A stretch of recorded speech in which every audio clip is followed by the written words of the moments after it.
नमस्कार, सुबह के 10 बज रहे हैं। आज सुबह देख रहे हैं आप, आपके साथ मैं हूं अर्पिता आर्या। हरियाणा के सोनीपत से दोहरे कत्ल का बेहद दर्दनाक मामला सामने आया। महिला रेसलर निशा और उसके भाई की गोली मारकर हत्या कर दी गई। हत्या का आरोपी 21 की रेसलर निशा का कोच पवन और उसका साथी सचिन है। दोनों ही फरार हैं। वहीं फायरिंग में निशा की मां धनपति भी जख्मी है, जिनका इलाज पीजीआई रोहतक में चल रहा है। वारदात को गांव हलालपुर में सुशील कुमार के नाम से बनी एकेडमी में अंजाम दिया गया। आरोप ये कि पवन निशा के साथ छेड़खानी करता था और इसका विरोध करना ही हत्या की वजह बन गया। घटना के बाद गुस्साए ग्रामीणों ने रेसलिंग एकेडमी में आग लगा दी है।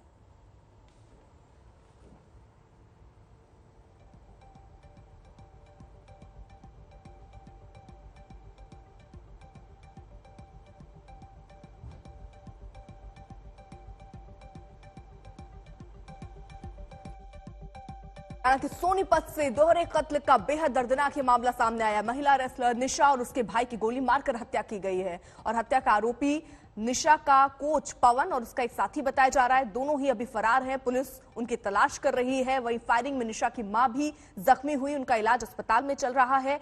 और आपको बता दें, सुशील कुमार के नाम से बनी एकेडमी में इसको अंजाम दिया गया, इस पूरी घटना को। आरोप है कि पवन निशा के साथ छेड़छाड़ करता था और इसका विरोध करना ही हत्या की वजह बना है। घटना के बाद लोग जो हैं वो गुस्साए हुए हैं। रेसलिंग एकेडमी में गुस्साए लोगों ने आग भी लगा दी है। तो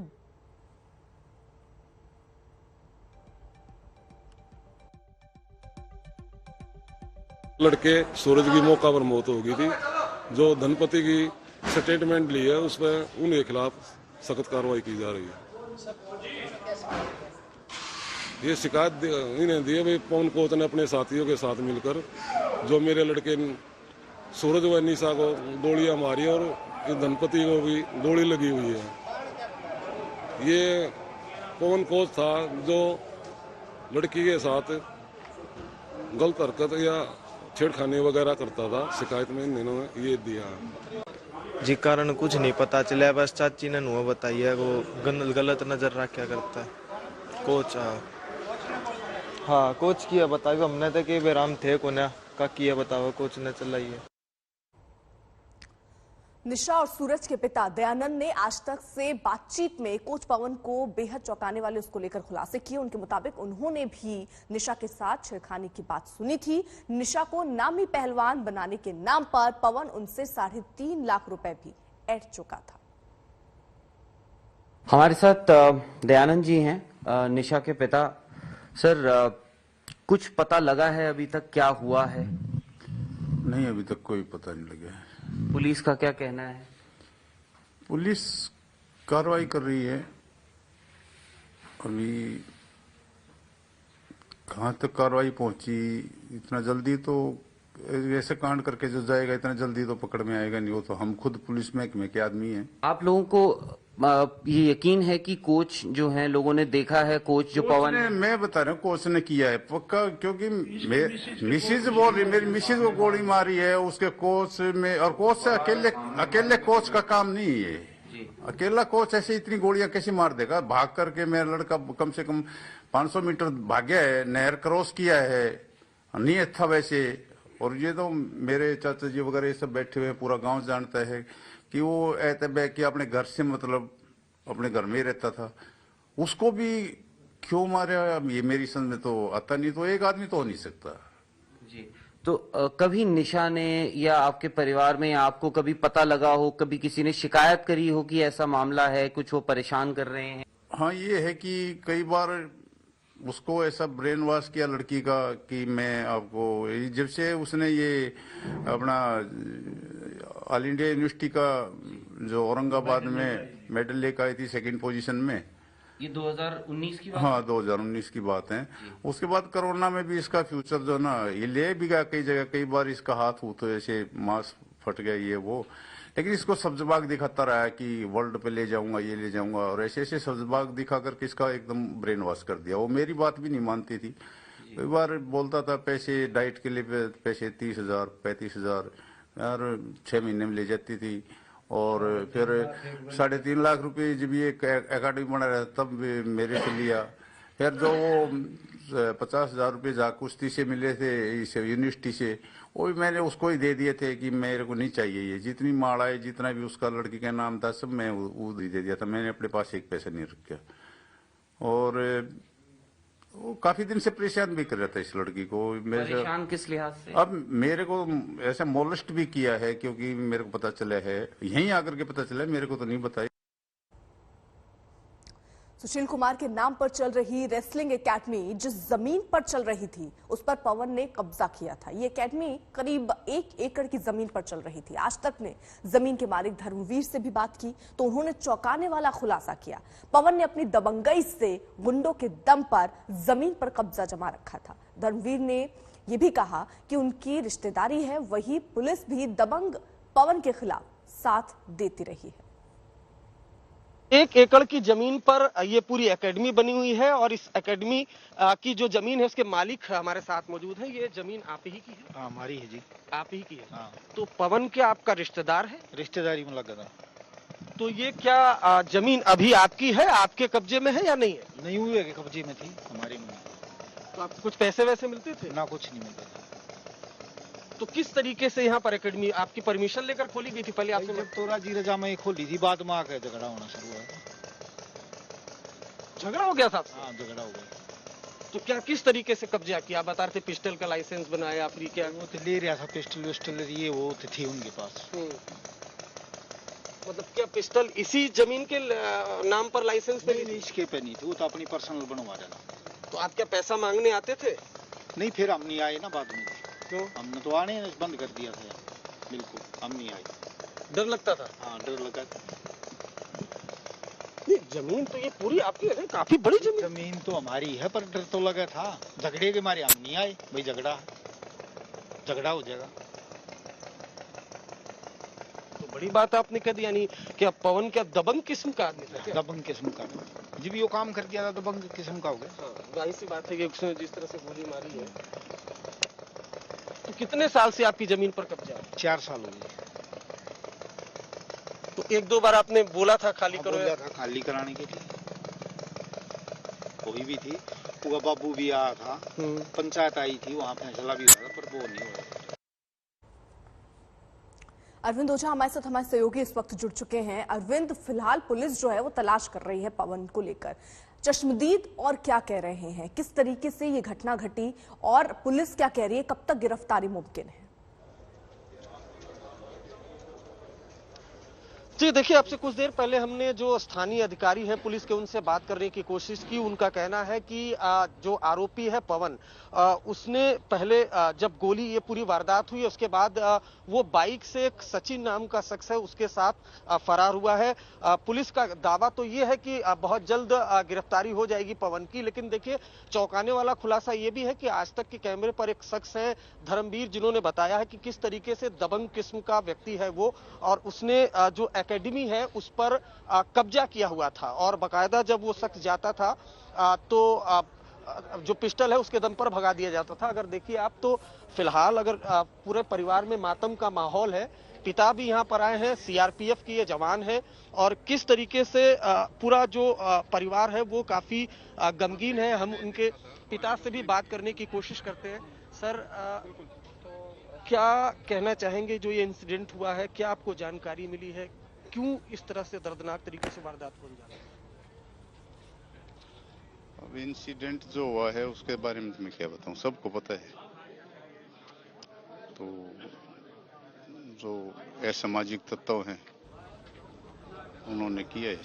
हमें ये भी जानकारी मिली सर कि वो बाकायदा कब्जे की जमीन पर वो कब्जा किया हुआ था, दबंग किस्म का। नहीं, वो मैं उसके बारे में कुछ नहीं कहूंगा, वो मेरे उससे बाहर है। कब्जा किया था या क्या किया था उससे मेरे को लेना देना नहीं, लेकिन लेना देना मेरे को अपने बच्चों से है। मैंने कभी उसको एक पैसे के लिए ना नहीं की। जब मेरे से पैसा मांगे, 3 लाख मांगे, मैंने 3 लाख रुपये दिए। 1.5 लाख मांगे, मैंने 1.5 लाख रुपया। बच्चे के लिए डाइट की मांगता था, 20,000 30,000 में देता था। अब मिसिज से भी ले जाता, लेकिन मिसिज मेरे को बताती नहीं थी। वो जो उसमें मेडल जीता था इसमें ऑल इंडिया यूनिवर्सिटी में, वो भी मैंने 50,000 रुपये उसी को दे दिए थे। उसका जो भी आदर सम्मान हुआ था वो मैंने पैसे उनसे एक पैसा नहीं लिया था।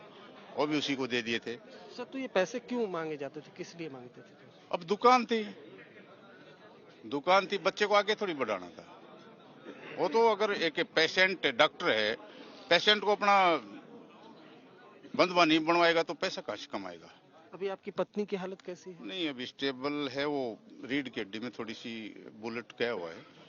अभी ऑपरेशन, डॉक्टर बोल रहे हैं ऑपरेशन करेंगे तो भी वहाँ खतरा है। देखिए, निशा के पिता हैं, खुद भी सीआरपीएफ में जवान है, देश की सुरक्षा में तैनात रहते हैं। उनका कहना है साफ साफ कि जो इनकी पत्नी है उनकी हालत काफी गंभीर बनी हुई है, जबकि बेटी और जो बेटा दोनों की मौत हो चुकी है। पुलिस का दावा है कि बहुत जल्द आरोपी को गिरफ्तार कर लिया जाएगा, लेकिन अभी तक आरोपी गिरफ्त में नहीं है। तकरीबन 24 घंटे से ज्यादा का वक्त हो चुका है इस पूरे इंसिडेंट को।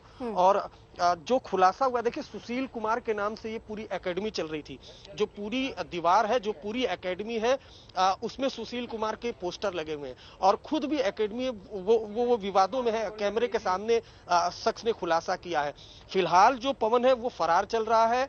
पुलिस की लगातार छापेमारी चल रही है। और वहीं अगर गांव की बात की जाए तो गांव में काफी ज्यादा गुस्सा है इस इंसिडेंट के बाद। आपने तस्वीरें भी देखी कि किस तरीके से जो ठीक है अरविंद, आप नजर बनाए रखिए, पल पल की अपडेट हम आपसे लेते रहेंगे। अब बढ़ रहे हैं आगे, बात कांग्रेस नेता सलमान खुर्शीद की किताब पर उठे विवाद की कर लेते हैं। सलमान खुर्शीद की किताब सनराइज ओवर अयोध्या के एक चैप्टर पर विवाद अब शुरू हुआ है। आरोप है कि इस किताब में खुर्शीद ने हिंदुत्व के मौजूदा रूप की तुलना आईएसआईएस और बोको हरम जैसे आतंकी संगठनों से कर दी है। हालांकि आज तक से एक्सक्लूसिव बातचीत में सलमान खुर्शीद ने कहा कि जो लोग हिंदू धर्म को नहीं समझते उनसे वो बहस नहीं करते।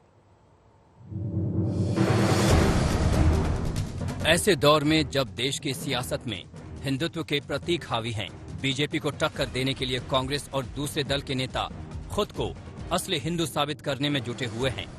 कांग्रेस नेता और पूर्व केंद्रीय मंत्री सलमान खुर्शीद नया विवाद छेड़ते नजर आ रहे हैं। ये सलमान खुर्शीद की किताब सनराइज ओवर अयोध्या का पेज नंबर 113 है। चैप्टर है सैफरन स्काई यानी भगवा आसमान। इसमें एक जगह खुर्शीद ने लिखा है, हिंदुत्व के एक मजबूत संस्करण के द्वारा साधु संतों के सनातन धर्म और शास्त्रीय हिंदुत्व को किनारे लगा रहा है। हर तरह से ये राजनीतिक संस्करण हाल के वर्षों के आईएसआईएस और बोको हरम जैसे जिहादी इस्लामी संगठनों जैसा है। कल दिल्ली में पूर्व केंद्रीय मंत्री पी चिदम्बरम और दिग्विजय सिंह की मौजूदगी में सलमान खुर्शीद के किताब की लॉन्चिंग हुई और तुरंत विवाद भी शुरू हो गया। बीजेपी आईटी सेल के अगवा अमित मालवीय ने ट्वीट किया, कांग्रेस के सलमान खुर्शीद ने अपनी नई किताब में लिखा है, हिंदुत्व आईएसआईएस और बोको हरम जैसे जिहादी इस्लामिक ग्रुप की तरह है। उनसे और क्या उम्मीद करें, जिनकी पार्टी ने मुस्लिम वोट पाने के लिए भगवा आतंक जैसे जुमलों को रचा। लेकिन आज तक ने जब इस विवाद पर सलमान खुर्शीद से पूछा तो देखिए उनका जवाब। चैप्टर है सैफरन स्काई, उसके अंदर सनातन धर्म का, हिंदुत्व का, बोको हराम का आपने जिक्र किया। उसके ऊपर काफी तीखी प्रतिक्रिया जो है दूसरी तरफ से भी आई है। जो हिंदुइज्म नहीं जानता है वो तीखी प्रतिक्रिया करेगा, और जो हिंदुइज्म नहीं जानता है, हिंदू धर्म के बारे में नहीं जानता है या जो इस्लाम को नहीं समझता है, उससे क्या बहस करेंगे। बुक लॉन्चिंग में दिग्विजय सिंह भी मौजूद थे। उन्होंने हमेशा की तरह बीजेपी पर निशाना साधा। अरे जनाब, 500 साल के मुगलों और मुसलमानों के राज में हिंदू धर्म को कुछ नहीं बिगड़ा, कोई खतरा नहीं हुआ। ईसाइयों के राज 150 साल के राज में हमारा कुछ नहीं बिगड़ा, तो अब हिंदू धर्म को खतरा किस बात का है। सलमान खुर्शीद की किताब ऐसे वक्त में आई है जब कुछ महीने बाद ही यूपी में चुनाव है। ऐसे में सलमान खुर्शीद की किताब कहीं सेल्फ गोल साबित न हो जाए। सुप्रिया भारद्वाज, दिल्ली आज तक। महाराष्ट्र के कैबिनेट मंत्री और एनसीबी नेता नवाब मलिक ने फिर आरोपों के तीर छोड़े। उनके निशाने पर थे नेता विपक्ष और पूर्व मुख्यमंत्री देवेंद्र फडणवीस। मलिक ने आरोप फडणवीस पर अपनी सरकार में नोटों की जालसाजी, उगाही और क्रिमिनल बैकग्राउंड के लोगों को गवर्नमेंट बोर्ड में नियुक्त करने का लगाया है। महाराष्ट्र के मंत्री नवाब मलिक ने कहा था कि वो बुधवार को हाइड्रोजन बम गिराने वाले हैं, तो बुधवार को सुबह सवेरे ही नवाब मलिक माइक लेकर प्रेस कॉन्फ्रेंस करने बैठ गए और आरोपों के बम ताबड़तोड़ गिराने शुरू कर दिए। मलिक ने कहा कि देवेंद्र फडणवीस के कार्यकाल में महाराष्ट्र में उगाही और जाली नोटों का कारोबार चल रहा था। देवेंद्र जी, आप मुख्यमंत्री रहते हुए इस महाराष्ट्र में आपने सारे क्रिमिनल लोगों को सरकारी पदों पर बिठाया, जाली नोट का नेक्सस आपने चलवाया, आपने रियाज भाटी के जरिए पूरी उगाही का काम किया,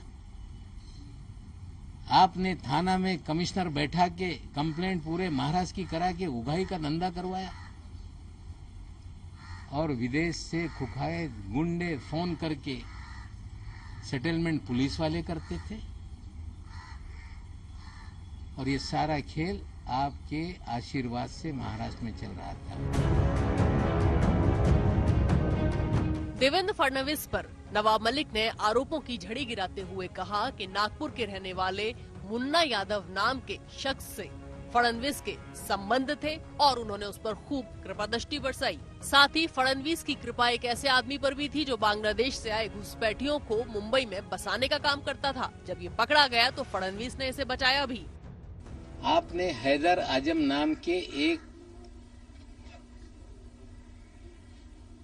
आपके नेता को मौलाना आजाद फाइनेंस कॉरपोरेशन का अध्यक्ष बनाया था कि नहीं? क्या हैदर आजम बांग्लादेश के लोगों को मुंबई में बसाने का काम नहीं करता है?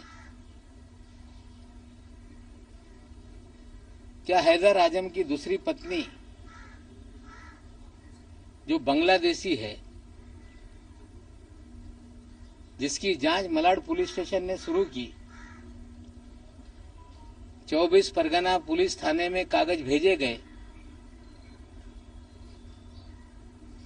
बंगाल पुलिस ने भेजा कि ये जो भी बर्थ सर्टिफिकेट है, जो भी कागजात है, ये फर्जी है, और मलाड पुलिस स्टेशन जब मुकदमा दर्ज कर रही थी तो मुख्यमंत्री के कार्यालय से फोन करके आपने वो मामला दबाने का काम किया कि नहीं? नवाब मलिक ने सीधे सीधे देवेंद्र फडणवीस पर जाली नोटों के कारोबार को प्रोटेक्शन देने का आरोप भी लगाया। सबसे गंभीर आरोप मैं लगा रहा हूं देवेंद्र जी आप पे, कि जब 8 नवंबर 2016 को नोटबंदी हुई, मोदी जी ने कहा कि नोटबंदी इसलिए किया जा रहा है, आतंकवाद खत्म होगा, काला धन खत्म होगा, और एक बात मोदी जी ने कही थी कि बड़े पैमाने पे जाली नोट है, उसे खत्म करने के लिए हम नोटबंदी का काम कर रहे हैं। जब नोटबंदी हो गई पूरे देश में जाली नोट, चाहे पंजाब हो, 2000 के 500 के जाली नोट पकड़े जाने लगे, मध्य प्रदेश में जाली नोट पकड़े जाने लगे, तमिलनाडु में जाली नोट पकड़े जाने लगे, लेकिन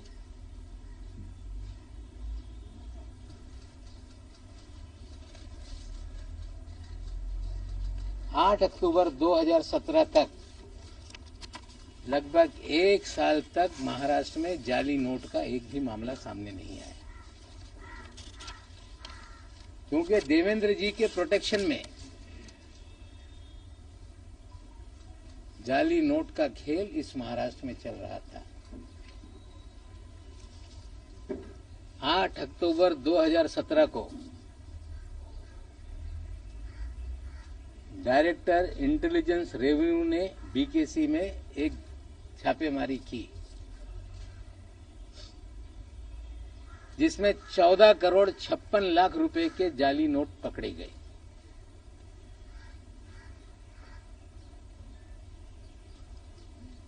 और उस मामले को रफा दफा करने के लिए देवेंद्र जी ने उसमें मदद करने का काम किया। प्रेस कॉन्फ्रेंस में नवाब मलिक ने कुछ तस्वीरें जारी की और पूछा कि दाऊद इब्राहिम गैंग से जुड़े रियाज भाटी को देवेंद्र फडणवीस कैसे जानते हैं। वो ये बताएं कि जो आदमी जाली पासपोर्ट के साथ पकड़ा गया वो 2 दिनों में कैसे छूट गया। रियाज भाटी क्यों बीजेपी के कार्यक्रमों में दिखता है, पीएम के कार्यक्रम में वो कैसे पहुंच जाता है और पीएम के साथ तस्वीरें उसने कैसे खिंचवा ली। मलिक के आरोपों के जवाब में देवेंद्र फडणवीस ने सिर्फ इतना ही कहा कि वो ऐसे हल्के आरोपों को तवज्जो नहीं देते। मला असं वाटतं माझं ट्विट पुरेसं बोलकं आहे आणि आशिष शेलारांची प्रतिक्रिया पुरेशी बोलकी आहे. यापेक्षा जास्त त्याला काही वजनही नाही आहे, त्यामुळे त्याला कशाला वजन देतात. फडणवीस की तरफ से मुंबई में मोर्चा संभाला आशीष शेलार ने और रियाज भाटी के साथ उन्होंने महाविकास आघाड़ी सरकार के नेताओं, मंत्रियों और खुद मुख्यमंत्री उद्धव ठाकरे के फोटो जारी कर दिए. आणि फोटोवरनाच संबंध प्रस्थापित करायचे असतील तर मी दाखवणार नव्हतो, पण मग आता हे फोटो सगळे काय दाखवायचे. हा फोटो कोणाबरोबर आहे.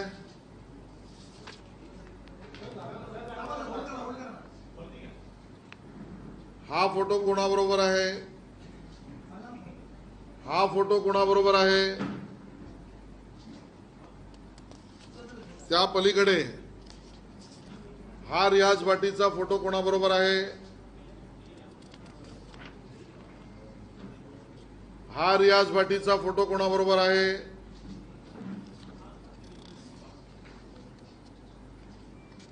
यात सुद्धा रियाज भाटी कोणाबरोबर उभा आहे. आणि बर्थडेचे विशेष रियाज भाटींना कोण करत आहे किंवा रियाज भाटी वाढदिवसाच्या शुभेच्छा कोणाला देत आहेत. मला वाटतं कोणाची नावं बदनाम करण्यासाठी फोटोचा धंदा करू नका. तुम्ही एक बोट दाखवाल. कल के बाद आज भी चेन्नई में लगातार भारी बारिश हो रही है. शहर के तमाम इलाके पानी में डूब चुके हैं. मौसम विभाग पहले ही चेन्नई और आसपास के इलाकों में बारिश का रेड अलर्ट जारी कर चुका है. मछुआरों के समुद्र के किनारे न जाने की सलाह भी जारी की गई है.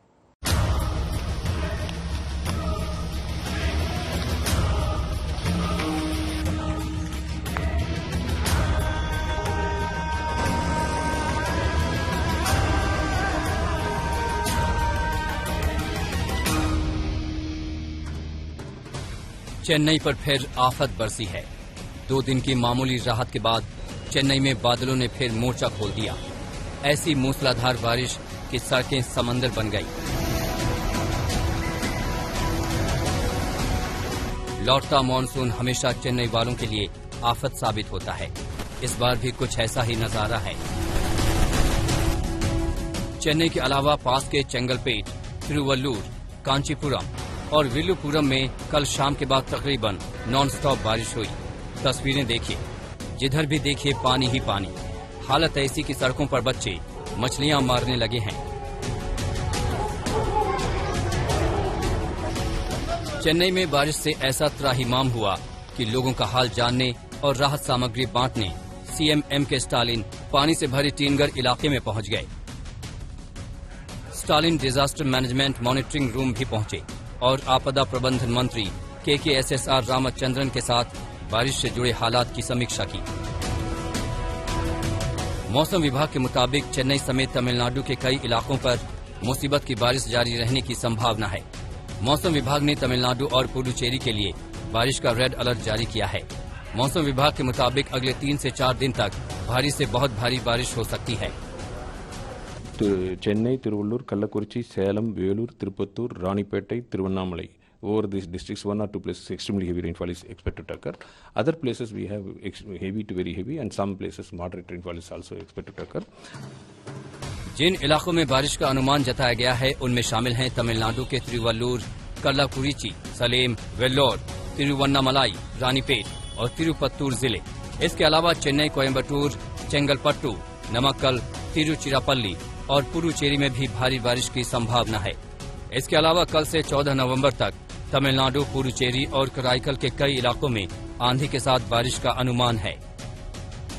बारिश और मौसम विभाग के अलर्ट को देखते हुए तमिलनाडु के आपदा मोचल बल सक्रिय हो गया है. एनडीआरएफ के लोगों को भी निचले इलाकों में मुस्तैद कर दिया गया है.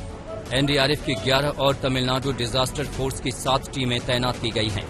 चेन्नई में लोगों की मदद के लिए 46 नौकाओं को भी काम पर लगाया गया है. राज्य सरकार के मुताबिक अब तक बारिश से जुड़ी घटनाओं में 12 लोगों की मौत हो चुकी है. अक्षया के साथ प्रमोद माधव, चेन्नई आज तक. यूपी में विकास की चुनावी बयार बहाने की जबरदस्त कोशिश हो रही है। बीजेपी ने इस महीने विकास के एजेंडे को मजबूती से आगे बढ़ाने की तैयारी कर ली। विकास की ध्वजा थामे यूपी के चुनाव में इस महीने पीएम मोदी का आगमन भी हो रहा है। नवंबर में पीएम मोदी यूपी की ताबड़तोड़ रैलियां वहां पर करने वाले हैं और विकास से लैस योजनाओं की वो झड़ी लगाने वाले हैं।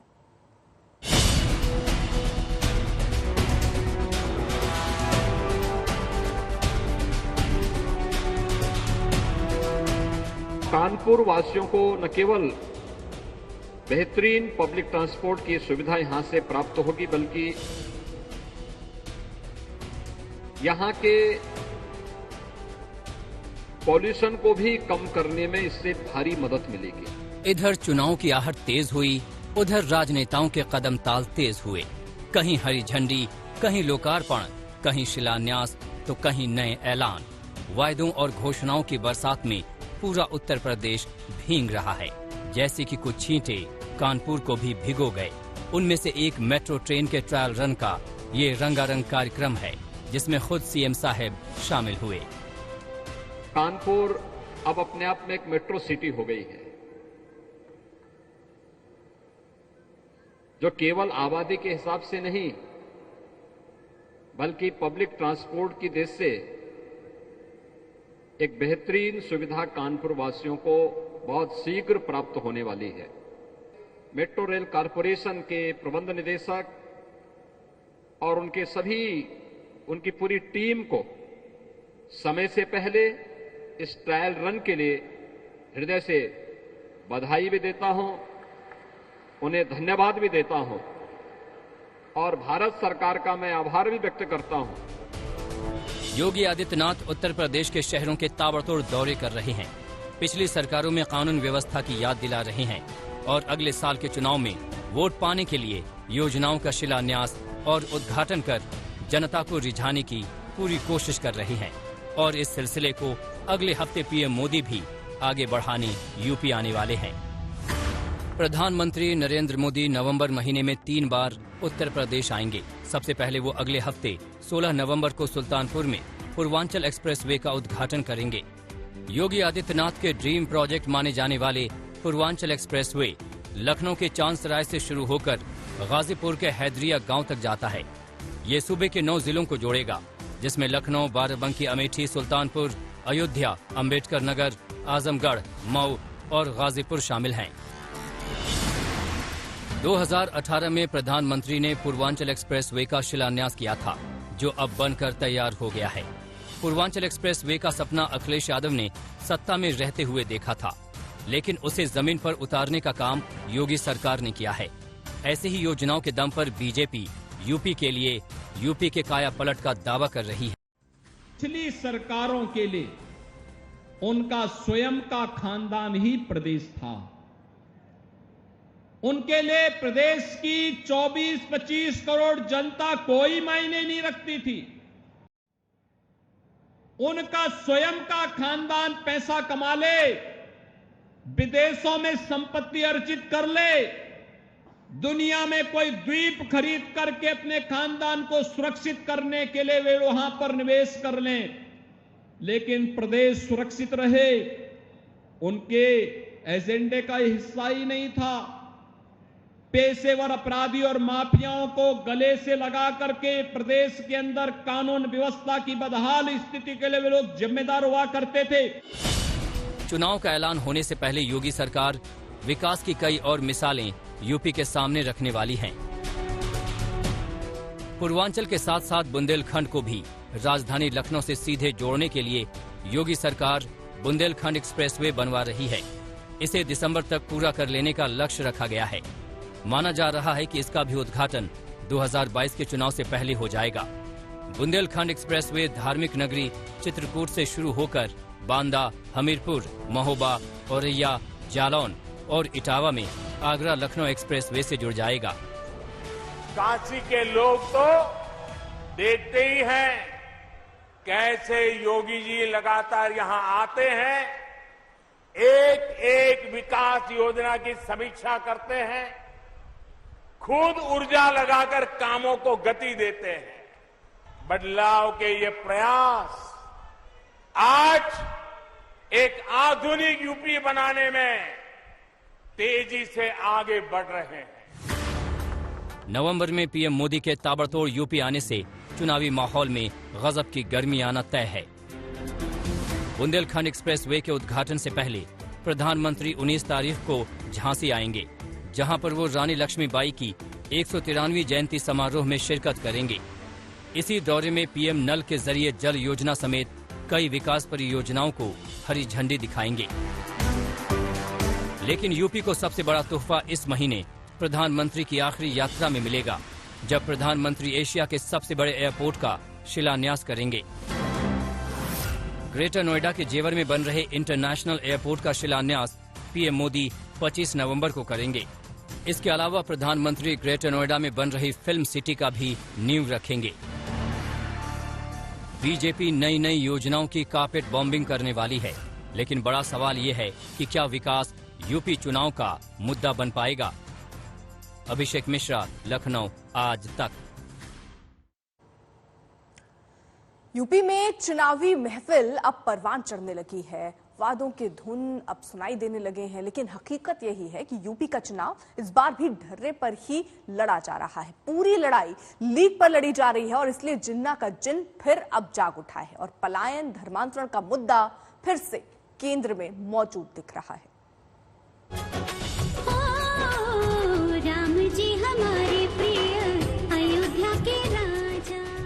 यूपी चुनावी यात्रा के तमाम मुख्य मार्ग या तो मंदिरों की मुहानों की तरफ जाते हैं या फिर मस्जिद की तरफ मुड़ जाते हैं। धर्म का चोला चुनावी सालों पर पहले भी चस्पा होते रहे हैं। 2022 भी अपवाद नहीं है, बल्कि यूं कहिए कि पहले से कहीं ज्यादा गहरे दिख रहे हैं। जरा इस बार दिवाली पर अयोध्या की छटा देख लीजिए। चुनावी पर्व से पहले दिवाली का ये पर्व अयोध्या से खास जोड़ता दिख रहा था। मुख्यमंत्री योगी आदित्यनाथ खुद आए तैयारी का जायजा लेने, राम मंदिर निर्माण का आकलन करने और फिर दीपोत्सव मनाने। क्योंकि राम ने सबको जोड़ा, यही तो राम की ताकत है। और निषाद राज को भी गले से लगाते हैं। माता सबरी के जूठे बेर भी खाते हैं। दैहिक, दैविक और भौतिक तीनों प्रकार के तापों से इस संपूर्ण भारत खंड को मुक्त करके राम राज्य के जो आधारशिला रखते हैं, आज वे आदर्श राज्य की परिकल्पना हम सबके सामने एक आदर्श के रूप में है। अयोध्या योगी आदित्यनाथ के लिए बेहद खास है। यूपी में सीएम के तौर पर सबसे ज्यादा दौरा अगर उन्होंने किसी शहर का किया है तो वो अयोध्या ही है। उनका काफिला अक्सर यूं ही अयोध्या की तरफ नहीं मुड़ जाता है। राम मंदिर यूपी चुनाव से पहले भले ही तैयार नहीं हो पाए, लेकिन अयोध्या के नाम पर बीजेपी के पास एक बड़ा भावनात्मक मुद्दा तो हमेशा ही मौजूद रहा है। ये वो फिक्स डिपॉजिट है जो बीजेपी को हर मौके पर काम आता रहा है। एक ही बात आपकी निकलती थी कि योगी जी एक काम करो, मंदिर का, आज मंदिर का निर्माण हो रहा है कि नहीं हो रहा है?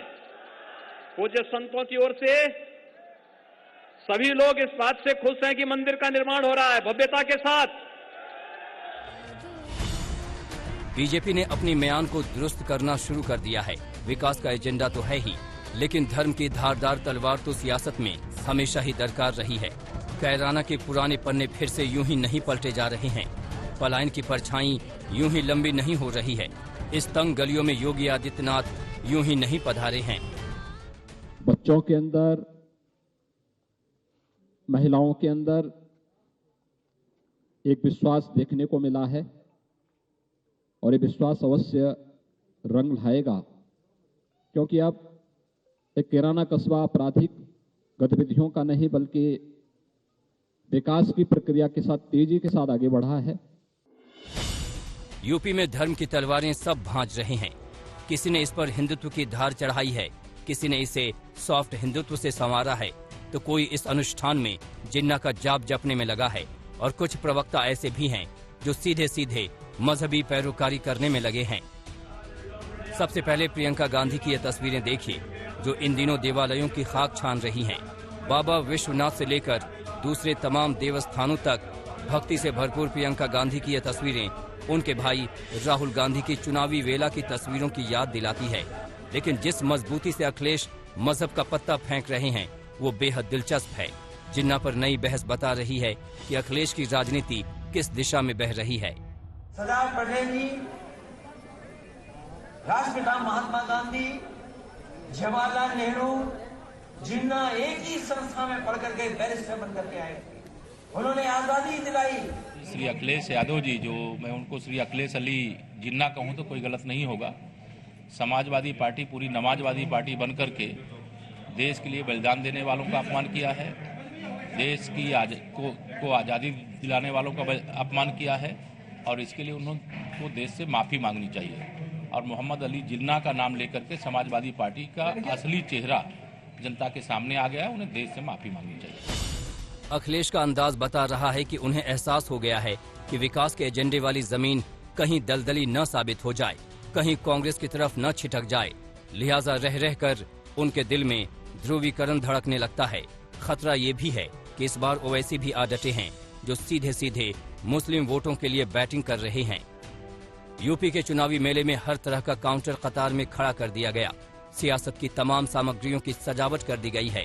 सारा दारोमदार अब खरीदार पर है कि उसे क्या पसंद आता है। अभिषेक मिश्रा, लखनऊ, आज तक। लखनऊ में राकेश टिकैत ने महापंचायत बुलाई है। वहीं 26 नवंबर को किसान नेता दिल्ली में बड़ा शक्ति प्रदर्शन करेंगे।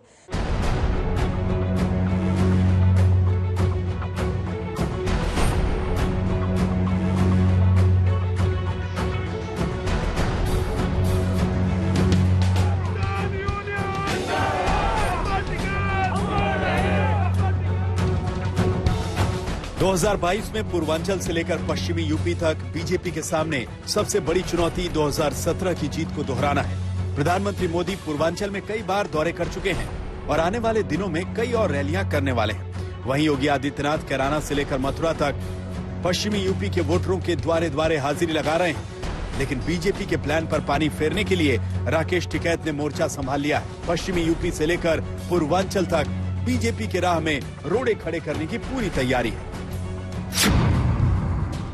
क्या टिकैत का खेला बीजेपी के लिए झमेला है?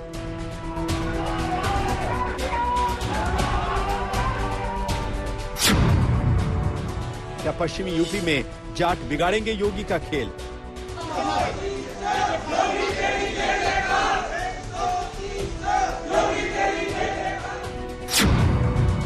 क्या पूर्वांचल में टिकैत का गेम प्लान सॉलिड है?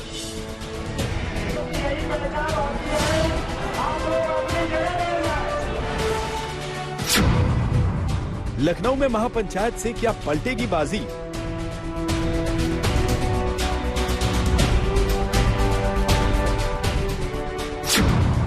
क्या हिंदुत्व फैक्टर पर भारी पड़ेगा किसान फैक्टर?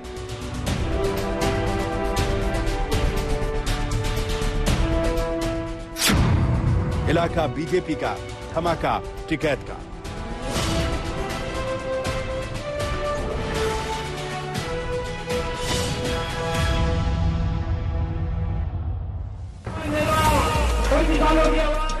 दरअसल 22 नवंबर को संयुक्त किसान मोर्चा ने लखनऊ में महापंचायत बुलाई है।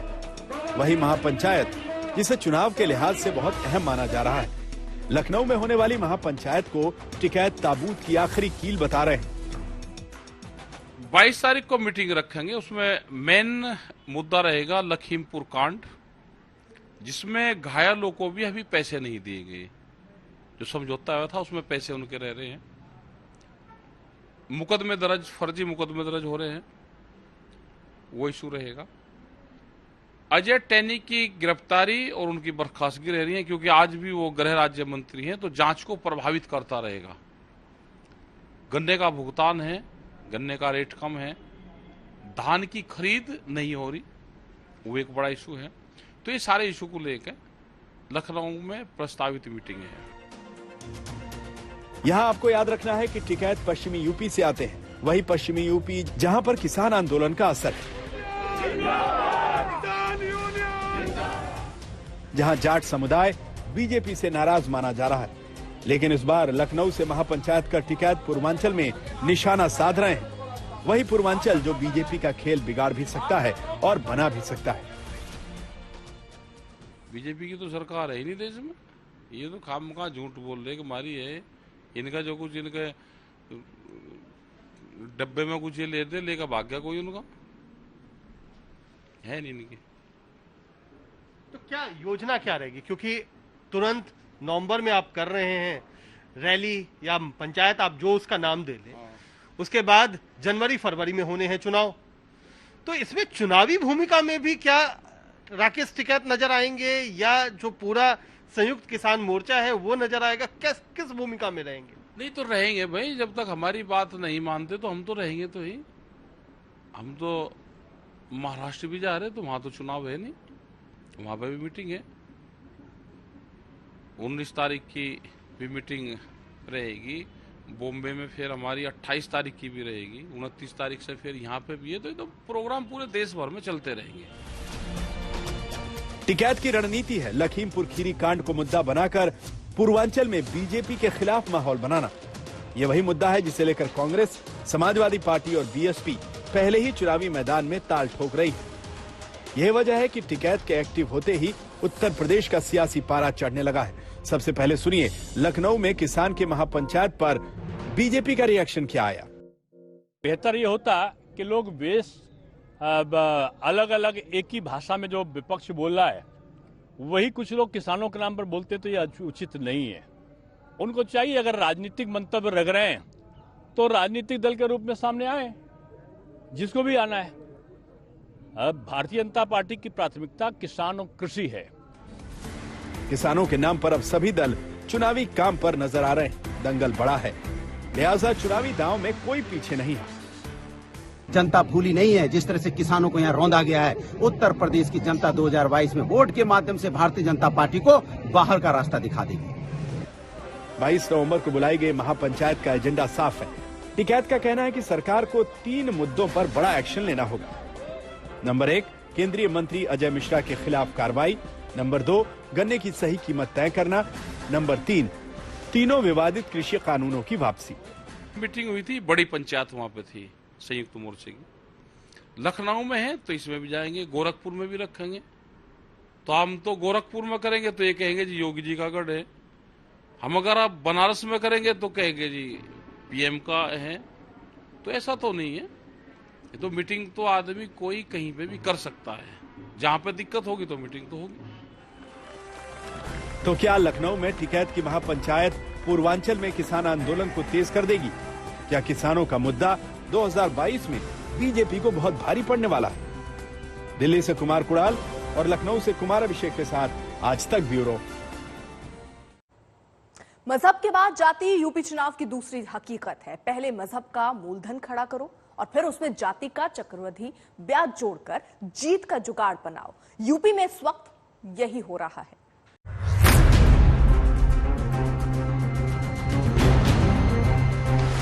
एक बहुत अच्छा परफ्यूम बनाया है। जो महकते हुए जाएंगे उन्हें समाजवादी पार्टी और समाजवादी विचारधारा याद दिलाते हुए जाएंगे।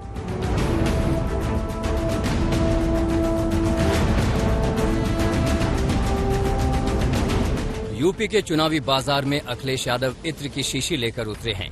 जिस समाजवाद का संदर्भ लोहिया समाज के आखिरी व्यक्ति में तलाशते रहे, उस समाजवाद को अखिलेश यादव ने इत्र की शीशी में बंद कर दिया है। रोटी, कपड़ा, मकान, भूख, भ्रष्टाचार और बेरोजगार की जगह अखिलेश प्रतीक के तौर पर मेड इन कन्नौज इत्र लाए हैं।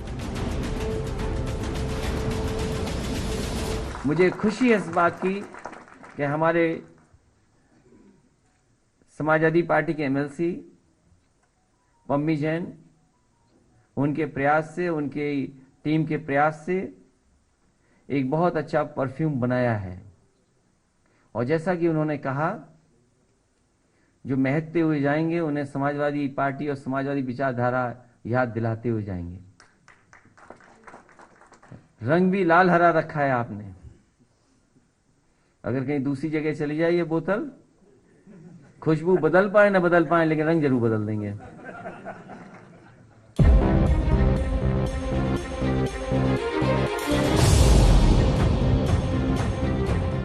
यूपी की राजनीति को महकाने का ये आइडिया तो लाजवाब है, लेकिन उसके लिए ये इत्र नाकाफी है। राजनीति तो तब महकेगी जब असली मुद्दे फोकस में आएंगे। उत्तर प्रदेश तो तब खुशबूदार होगा जब विकास की बयार बहेगी, और वो होने से रहा, क्योंकि जात पात धर्म अधर्म के आसरे चौतरफा चुनावी कदम ताल हो रहा है। चुनाव के किसी न किसी शहर में आए दिन ब्राह्मण सम्मेलन, ओबीसी मंथन तो दलित अभिनंदन होता रहता है। धर्म के दामन के साथ जाति की चोली चिपक गई है। आपने इतने जोरदार आवाज में जाति वंदना पहले नहीं देखी होगी। हमने आप लोगों के हितों का, अकेले दलितों का नहीं, पिछड़ों का नहीं, अकलियतों का नहीं, बल्कि अपर कास्ट समाज के लोगों का भी, और अपर कास्ट समाज में से खासकर ब्राह्मण समाज के लोगों का भी, क्योंकि उस चुनाव में इनका बढ़ चढ़कर योगदान रहा है। तो हमने सर्व समाज के हितों का हर स्तर पर हर मामले में पूरा ध्यान रखा। यूपी चुनाव में जाति को साधने की कोशिश तो अनवरत चलने वाली प्रक्रिया है, ये कभी खत्म नहीं होती। लेकिन बीजेपी ने इस पर बड़ा फोकस तब किया जब मोदी कैबिनेट का विस्तार हुआ और फिर योगी कैबिनेट में जितिन प्रसाद जैसे ब्राह्मण चेहरे को दाखिला मिला। प्रियंका गांधी की सक्रियता के बाद मामला थोड़ा पेचीदा हो गया है। इसलिए विशेषज्ञों की बेचैनी ये सोचकर बढ़ने लगी है कि अब की बार यूपी में ब्राह्मणों का किस पर एतबार होगा, ओबीसी वोटर किस पर विश्वास करेंगे। दलितों को लेकर भी गारंटी के साथ कुछ नहीं कहा जा सकता। जनता मौन है और जाति वाली राजनीति पूरी तरह तनी हुई है। टिकट बंटवारे के साथ कुछ तस्वीरें साफ होंगी, लेकिन जाति का ये तिलिस्म इतनी जल्दी टूटने वाला नहीं है। लखनऊ से अभिषेक मिश्रा के साथ आज तक ब्यूरो।